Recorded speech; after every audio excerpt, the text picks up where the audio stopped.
इथं कुकर भात करायला एवढं चहा ठेवला.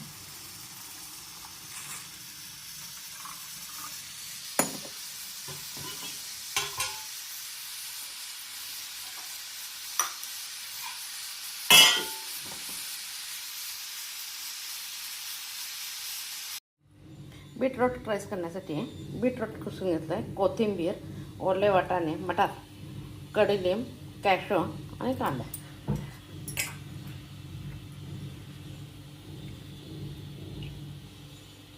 थोडंसं तेल गरम करायला ठेवलं.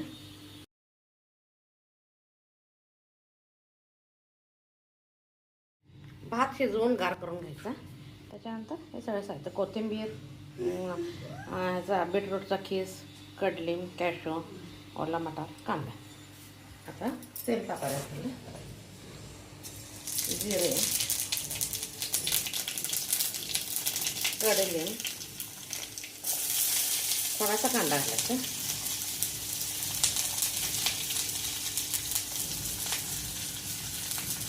आणि ह्याच्यातच बीटरूटचा खीस करून घ्यायचा. मटार, कॅशो सोडून बाकी सगळं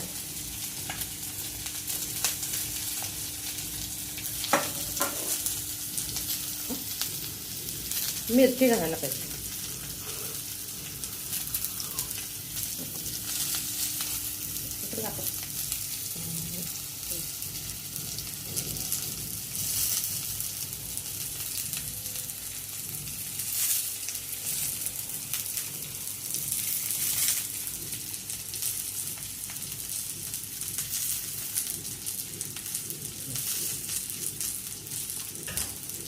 मिरच्या जास्त तिखट आहेत त्यामुळे हाताने चेचता येते.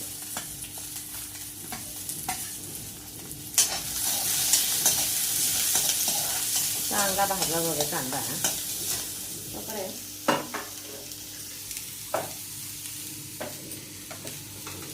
कोथिंबीर बारीक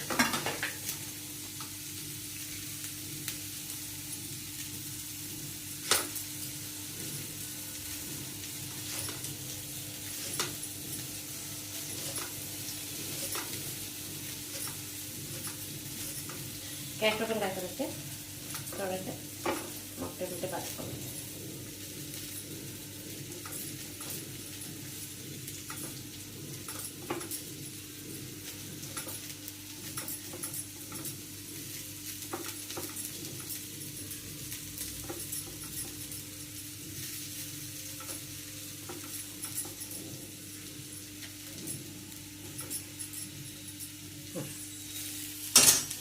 कॅशो घालायचे.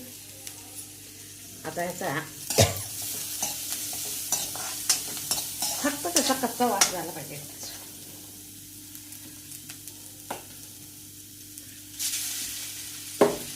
आता गार केलेला असतं भात, नंतर बघूया बाहेरचं आमटी वगैरे.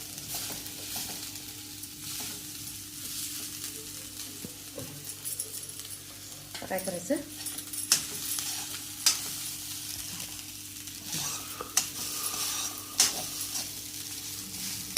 भात शिजवून पहिल्यांदा गार करून ठेवला की बरं पडलं. जरा सुट्टा सुट्टा उभा झाला तर चांगला लागतो नाही.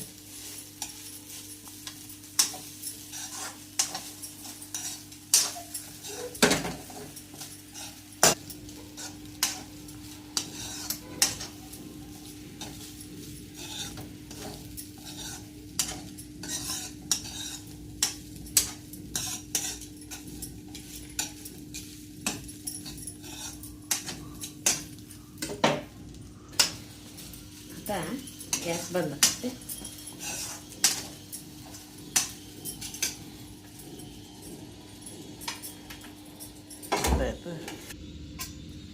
थोडंसं तूप घालायचं.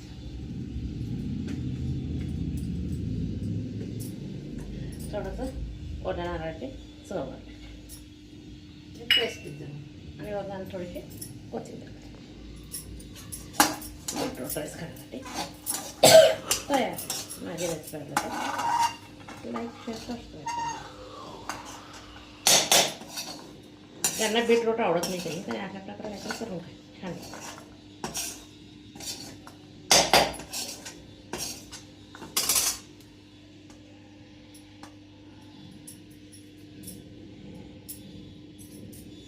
माझी रेसिपी असेल तर लाईक शेअर सबस्क्राईब करा. बीटरूट राईस करण्यासाठी हा बीटरूट मी खिसारल्या पूर्ण एक बीटरूट खिसून घ्यायचा. त्याच्यानंतर सोडा पलीकडे बांधकाम चालू आहे त्यामुळे माझा आवाज कमी येईल. 1 वाटी तांदूळ कुकरला लावून 3 शिट्या देऊन घ्यायचा. राड करायचा नाही, भात सुट्टा सुट्टा व्हायला पाहिजे. करतानाच मीठ घालायचं, म्हणजे मी करताना घालते, पण एक जण नंतर घातलं तरी चालतं. त्यावेळेस तर नाईस साल्ट वापरायला लागतं. आणि कढीलिंब, हिरव्या मिरच्या, ओला मटार जर नसेल तर वाटाणे भिजवायचे, आणि वाटाणे पण जर नसतील तर शेंगदाणे घातले तर चालतात. खोबऱ्याची थोडीशी चव घ्यायची, खोवलेलं खोबरं, आणि थोडीशी कोथिंबीर. हिरवी मिरची एकतर खलबत्त्यात बारीक चेचून घेतली तरी चालते, किंवा एकदम बारीक चिरायची. त्याच्यापेक्षा खलबत्त्यामध्ये मोठं असं रव्यासारखं हे चेचून घेतलं तर मस्त होते. मिरचीबरोबर कोथिंबीर जरी चेचली तरी चालते, किंवा एकदम बारीक असं फायनल चॉप्ड करून घ्यायचं चालतंय. पहिल्यांदा कुकर लावून घ्यायचा, आणि फोडणीला जिरे, मोहरी, हळद काय घालायची नाही, कारण का बीटरूटचा कलर यायला पाहिजे नाही, त्यामुळे हळद घालायची नाही. हिंग तेवढा वापरायचा. आपल्याकडे जो आहे तो, माझ्याकडे LG आहे, LGचा वापरायचा. आता पहिल्यांदा मी काय करते, कुकर लावून घेते. 3 शिट्या झाल्या की बंद करायचा, म्हणजे सुट्टा असायला पाहिजे. राड भात असला तर तो व्यवस्थित मिक्स होत नाही. पहिल्यांदा कुकर लावून घेते, त्याच्या अगोदर दूध तापायला ठेवते. बीटरूट राईस खाण्यासाठी एकदम टेस्टी मस्त लागतो. येतोयच, तरी पण जास्ती कलर पाहिजे असेल तर Kashmir red chilli powder 1 spoon, अर्धा स्पून वापरली तर चालते. पण मी काय वापरणार नाही, कारण बीटरूटचाच कलर जास्त येतोय नाही, आणि मग परत तिखट होतोय, म्हणून मी करणार नाही. हिरवी मिरची पण आहे. हिरवी मिरची आपल्या घरात किती तिखट लागतं त्याच्यावर अवलंबून ठेवायचं. ज्यांच्या घरी जास्त असेल त्याने जास्त वापरायचे. आम्हाला 2 बास होतात म्हणून मी 2च घेतलेत. कढीलिंब हे खलबत्त्यात कुटताना घातलं चालतं, किंवा ते वगैरे करताना, हे फोडणी घालताना घातलं चालते. शेवटी 1 चमचा साजूक तूप घालायचं.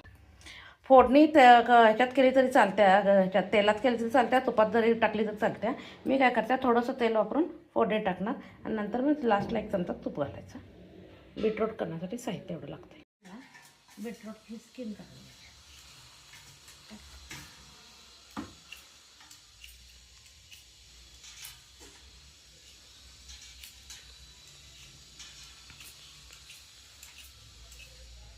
बीटरूट राईस करण्यासाठी आहे.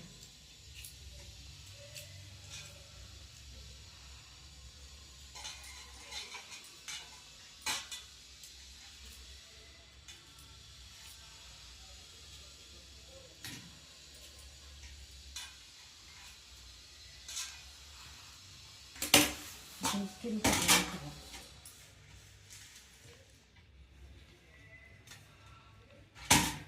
बीटरूट मीडियम ह्याच्यावर खिसून घ्यायचं.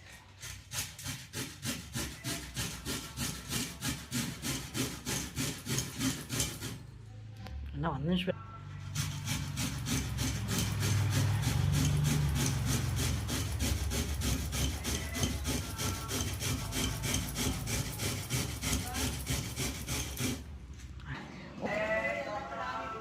ಇಲ್ಲ